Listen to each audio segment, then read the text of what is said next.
Chapter 165 of Oshi no Ko is now out, and we're officially one more chapter away from the end. As expected, the penultimate chapter of the manga was quite dramatic. There are some things I'm sure a lot of us were looking forward to, such as the reactions towards Aqua's tragic sacrifice, and I think it's safe to say we got that and much more. If you know, you know.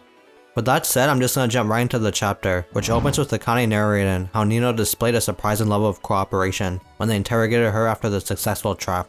Thanks to Nino, the investigators were able to make significant progress in the investigation. One of the shocking things revealed was that there were more people like Nino and even more victims than anyone could have expected. If you look at the panel closely, you can even see the web of connections for those involved in the murders. I really would have liked it if we actually got to see some of the other murders too. With or without Hikaru's direct involvement would have been fine, but it would have made Hikaru feel much more dangerous by showing how much influence he had. Hikaru was still a monster though, and his involvement in each case didn't show any incriminating evidence beyond him instigating the murders in the first place. Essentially, Hikaru made sure to avoid being connected to the crimes. Akane also knows that if she were to use herself as bait and try to speak with Hikaru, that would have gotten Aqua angry due to how dangerous it would have been. With that said, Akane had hoped Aqua would leave her a letter for her, but if she had suggested that, Akane knows how Aqua would respond. In Akane's thoughts, she visualizes Aqua saying that he'd play the victim. That's why Aqua knows that if he were to leave behind a letter, revealing he was still hesitant to die, the police would suspect him. There would be no reason for him to take that risk. At least that's what Akane believes he would say. I do think Akane would have hidden the letter or something if she realized what Aqua was up to. That could be illegal too though. Perhaps the biggest negative of not having a letter is that it leaves his loved ones in the dark, making them unable to sort through their emotions properly. It's something that can even negatively affect the funeral, especially for Kana. We actually see the funeral too, including Aqua's body, since the casket is open, confirming once and for all that Aqua is dead. Of course, Kana's still heartbroken during the funeral and can't hold back her emotions. When she's by Aqua's side, she calls him a fool and then an idiot before doing something completely unexpected. Kana raises her hand and literally slaps Aqua's dead body, with everyone watching. Obviously, this looks really bad for Kana at first glance, since slapping a dead person at their own funeral with their family watching is just wrong. However, Kana does have her reasons, which I'll get to in a second. But before that, Miyako gives Kana one good slap across the face, and is still clearly in shock at what Kana did. Kana just takes it though, and she looks completely dead inside. To be honest, the Kana panel is one of the most impactful panels of the chapter to me, with the way Kana just blankly stares, with the bruise on her face. Obviously, this is an awkward scene too for those watching, like Akane and Memcho.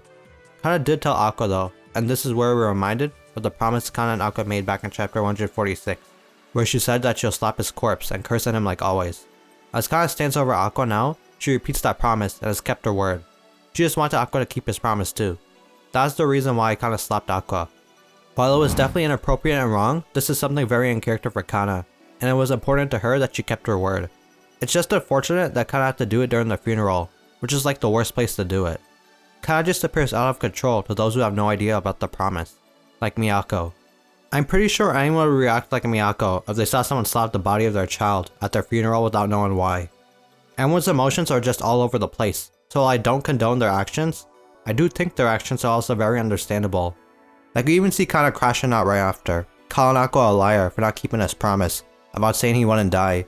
Well, technically Aqua didn't say he was gonna die, but I guess from Kana's perspective, confronting his father knowing he could die counts too. Meanwhile, Kana just keeps screaming liar over and over again, and she's not even wrong, as Aqua was a great liar till the end, just like his parents. Kana just won't let up though, even screaming that she hasn't even gotten the chance to tell Aqua that she loved him, which breaks even Miyako's heart. Those tears show that Miyako might now understand why Kana slapped Aqua. This is such a tragic situation. Kana's practically fallen apart, and Akane has to hold her up, as she begs for Aqua to come back to life, with tears in her eyes. Even Miyako's in tears now, as Ichigo leads her away while Kana crashes out, wailing at the top of her lungs. It just hurts more to know that while Aqua was confronting Hikaru and suffering a horrible death, Kana was constantly searching for Aqua in the crowd. She kept searching for Aqua's white glow stick, like the one he used to uplift Kana's spirit during her first ever Bikomachi performance. That moment when Kana's performance even shocked Aqua, as she made it her goal to be his idol. That glow stick meant a lot to Kana. However, she wasn't the only one strongly affected by his death. We could see the reactions of some other characters like Memcho, Yuki, Gotanda, and Kaburagi, who even seems like he shedded a few tears. Abiko, Yoriko, Goa, and Raida were also there, which is nice to see. Of course, Mouth is there along with Taiki, who is especially heartbroken, likely due to the death of his half-brother. I'm sure Taiki probably regrets not spending more time with Aqua. To be honest, it would be great if this at least brought Taiki and Ruby closer together as family. In a way, Taiki might be the only blood-related family she has left, besides Ai's mom. And we know damn well Ayumi ain't gonna be there for her granddaughter. We get a glimpse of Frill and Minami too before cutting to Gotanda and Amina for the 15-year line movie. Gotanda demands that the movie be released without being concerned about the world's opinions. Of course, one of the counter-arguments is the belief that this movie played a major role in Aqua's death, which is a valid reason. However, Gotanda says that it's exactly because of that reason they should release the movie. He lets his emotions out as he asks them if it's really okay to allow Aqua's final work to be shelved because of all this discourse. Gotanda won't allow that, and will even release the entire film online if he has to, which would be crazy. They try asking Kaburagi what he thinks, and after some thought, even he decides to force the movie to be released. If something bad happens, Kaburagi states that he will take complete responsibility himself as the producer. This just goes to show how much both Kaburagi and Gotanda cared for Aqua, especially Gotanda, who is essentially the main father figure in Aqua's life. Even if it's not as prominent, Bro's definitely heard it as well, but still doing his best to ensure Aqua's legacy can be seen by everyone and live on forever through the movie. When the movie did release, it seriously became a huge success, ranking 6th in views for the year. Of course, the news of Aqua's death helped a ton, as it also served as a really good advertisement for the movie. The news of Aqua's death and the 15-year line movie revealing nearly everything about Hikaru, the man who killed Aqua, made this the perfect recipe for success. Yet, there's still one more person that we haven't seen in the chapter, and they're perhaps the most important person in all of this.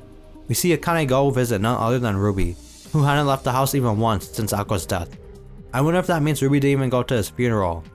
Obviously, Ruby's still in mourning, and Akane listens to Ruby say how once again the people who are important to her always leave her side. Even her dark black starring on his back, and looks even stronger than ever. Akane even believed that there was a chance Ruby may never be able to return to the stage again as an idol. However, the chapter ends with Akane narrating how everyone isn't as fragile as they may seem, while we see Kana crying as she reads the script, and Ruby wiping her tears away, with her white starring on glowing brightly. She seems very motivated, but that's also part of a small critique I have, or at least I might have if my worst fear comes true. I'm really hoping this isn't a case where the ending just showcases how Kana and Ruby were both strong enough to overcome this tragedy and move on. I guess what I mean is that I don't want the theme of the final chapter to be something simple, like how any tragedy can be overcome by a strong enough will or something. Perhaps I wouldn't mind if we got to see Ruby's initial reaction, or a whole chapter dedicated to Ruby, which we haven't even gotten since she met Hikaru. Aqua did all of this to protect Ruby, but we barely saw much of her in the last 2 chapters, which is pretty insane to me. At least this chapter clarified why it was necessary for Aqua to kill Hikaru the way he did. There was no way Hikaru was gonna get charged with any crime, even with the movie. This meant Aqua killing Hikaru would appear as flat out murder, based on the assumption Hikaru was behind everything. That's how the public would view it at least. Hikaru was also so dangerous that even if Akane had a better plan, Aqua didn't want to risk putting her in danger. As much as it sucks to say, Aqua playing the victim was his best option. This was the only way to directly link Hikaru to a crime, as even Nino's testimony wasn't enough. While dying like this might seem selfish, Hikaru had already attempted to kill Ruby once, twice actually through Nino. If Hikaru did not die soon, Ruby's life would be in extreme danger, because even in prison, he had enough connections to have someone else go after her. In the end, Aqua wanted to guarantee the safety of everyone, and the best way to do that was on his own, at the cost of his life. The only people who ever know this truth are Akane and Tsukiyomi. Speaking of which, it seems the last chapter is our last opportunity to learn about the deities and their powers, although Tsukiyomi was really just a yapping fraud.